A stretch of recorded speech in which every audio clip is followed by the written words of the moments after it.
चलिए let's start COA, that is computer organization architecture, and I'll be starting with error controls. Sorry, with the last unit, that is Booth's multiplication algorithm. और Booth's multiplication algorithm में हम लोगों ने काफ़ी कुछ किया हुआ है, देख लीजिएगा हम लोग किस तरीके से इसमें काम करते हैं. I'll be sharing you the screen.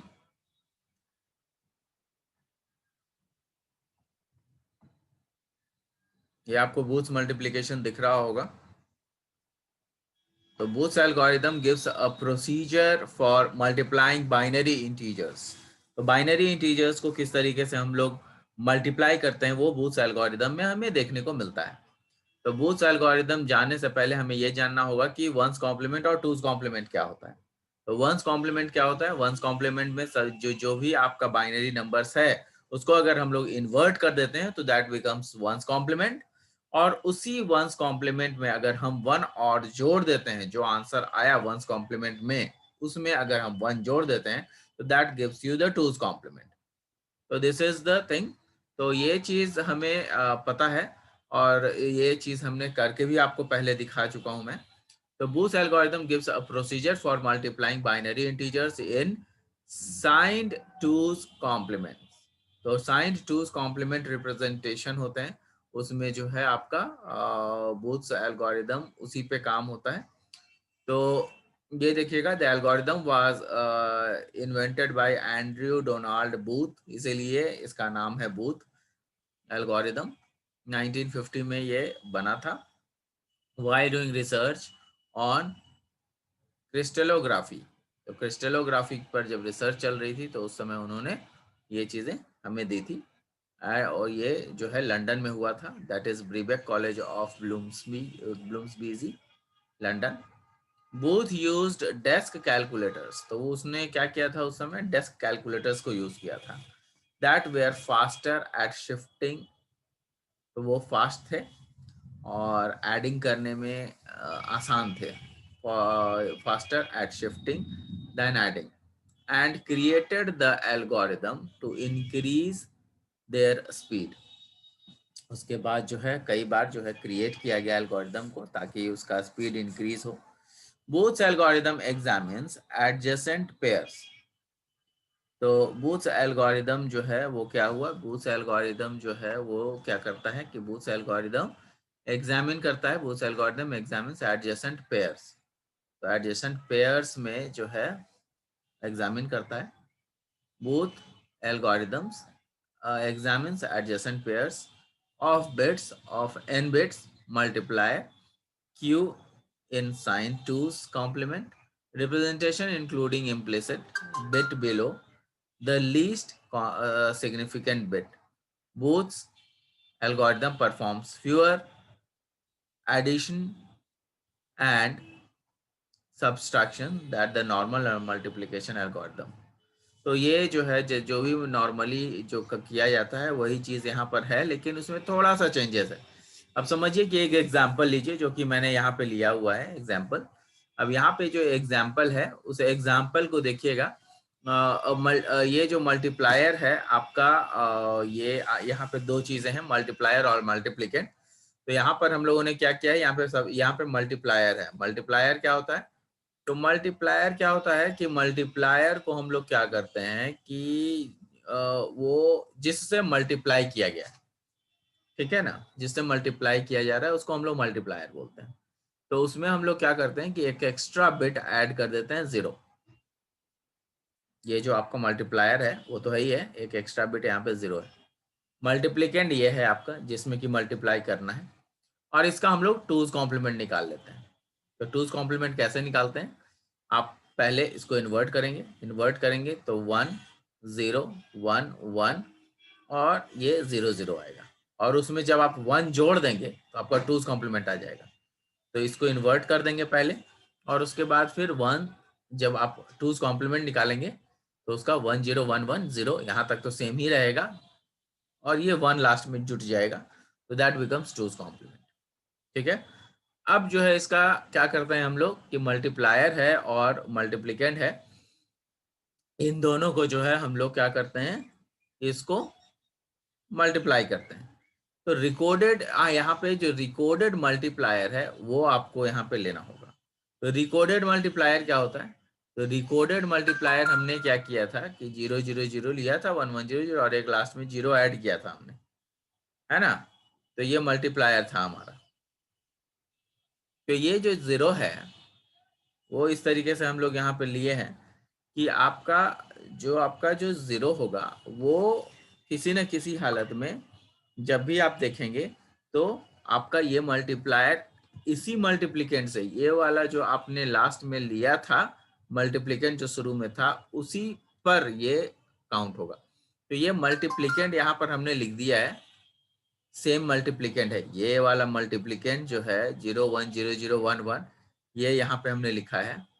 और इसमें हम लोग क्या करते हैं कि जितना भी जो भी मल्टीप्लायर है इसमें हम लोग +1 का ऐड करते हैं, ठीक है। तो 0 +1 को ऐड करते हैं और यहाँ पे एक -1 को ऐड करते हैं। मतलब एक 0 में +1 ऐड करते हैं और फिर -1 ऐड करते हैं। अगर मान लिया +1 ऐड कर दें और -1 ऐड कर दें तो चीज़ें तो सेम रह जाएगी ना, कुछ बदलनी तो चाहिए नहीं। तो इसीलिए हम लोग +1 ऐड करते हैं और -1 ऐड कर देते हैं। तो यहाँ पर आपका एक +1 आ जाता है और एक -1 आ जाता है। तो ये आपका रिकॉर्डेड होता है, ठीक है। अब उसके बाद हम लोग जो है उसी चीज़ को यहाँ पे लिख देते हैं मल्टीप्लिकेशन के टर्म में। 0 यहाँ पे +1 0, ये तो 1 पहले से था ही था आपका। 0 1 0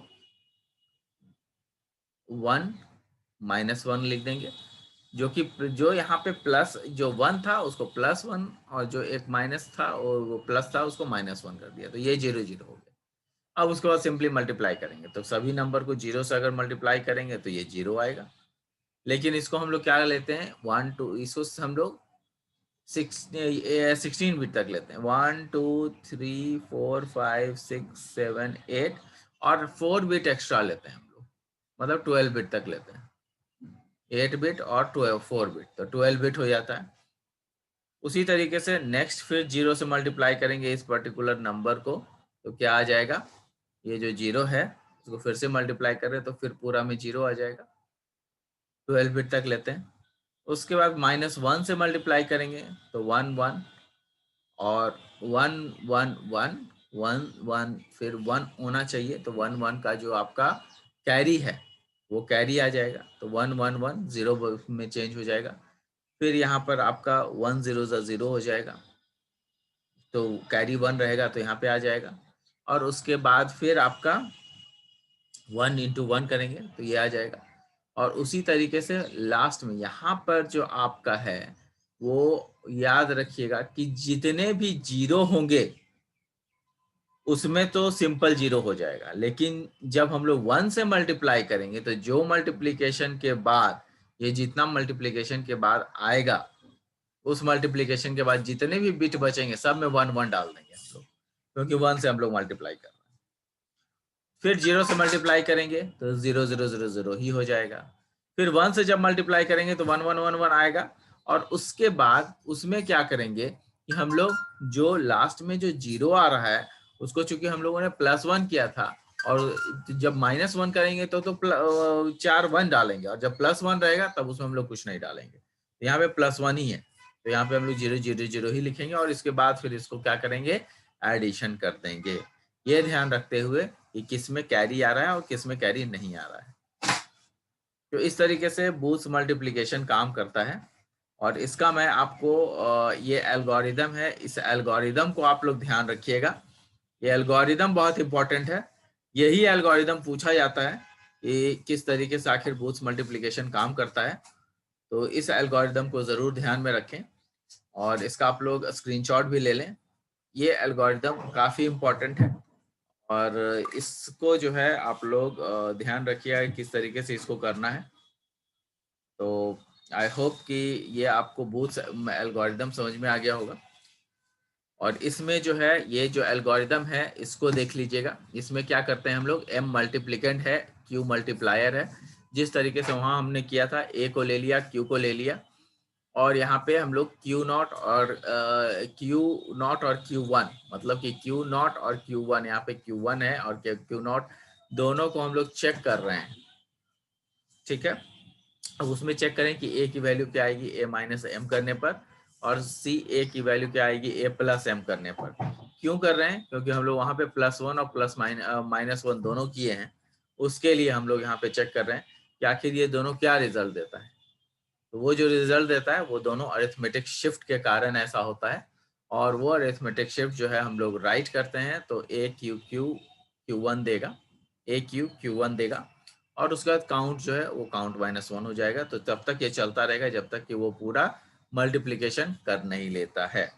तो वो कैसे पता चलेगा? जब काउंट करेगा तो काउंट अगर 0 है, अगर काउंट इज इक्वल टू 0 आ गया तब तो खत्म हो जाएगा, अगर नहीं आया तो फिर से वो ऊपर जाएगा और फिर से वही प्रोसेस चलेगा, और ये चीजें चलती रहेगी जब तक कि पूरा मल्टीप्लिकेशन नहीं हो जाता है। ठीक है, तो ये आपका फ्लो चार्ट है एल्गोरिदम का, जो कि हमेशा आता है। तो आई थिंक कि आप लोगों को ये चीज़ें देख लीजिएगा एक बार, इसके वीडियोस वगैरह भी आप लोग देख सकते हैं, मैं कुछ वीडियोस भी भेज रहा हूँ, और आप लोगों को जो है मैंने काफ़ी कुछ व्हाट्सएप पे भी मैं भेज रहा हूँ, ताकि आप लोग इसको समझ पाएँ। तो आई थिंक कि there is nothing more in this chapter, और आपका जो सिलेबस है वो अब देख लीजिएगा एक बार।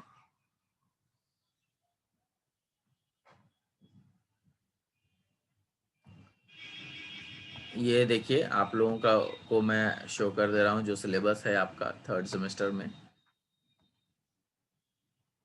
उसमें मेनली बूथ्स एल्गोरिदम ही है। वंस कॉम्प्लीमेंट और टूज कॉम्प्लीमेंट हम लोगों ने करा दिया है, मैंने उसमें आपको करा दिया, उसमें कहीं कोई दिक्कत नहीं है।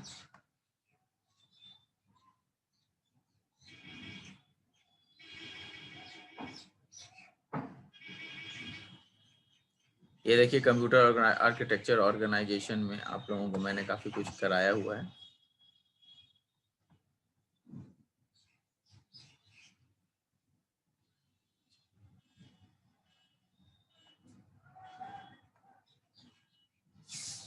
ये देखिए, आप लोगों का इसमें एडिशन एंड सब्सट्रैक्शन था, टूज कॉम्प्लीमेंट का, फिर इंटीजर मल्टीप्लिकेशन यूजिंग शिफ्ट जो कि मैंने अभी बताया, बूथ्स एल्गोरिदम, इंटीजर डिवीजन है एक, इंटीजर डिवीजन है, वो मैं आपको इसका कुछ भेज दूंगा, क्योंकि ये चीज़ें जो है कहीं बुक्स में दी हुई नहीं चीज़ें हैं, तो उसको मैं आपको भेजता हूँ।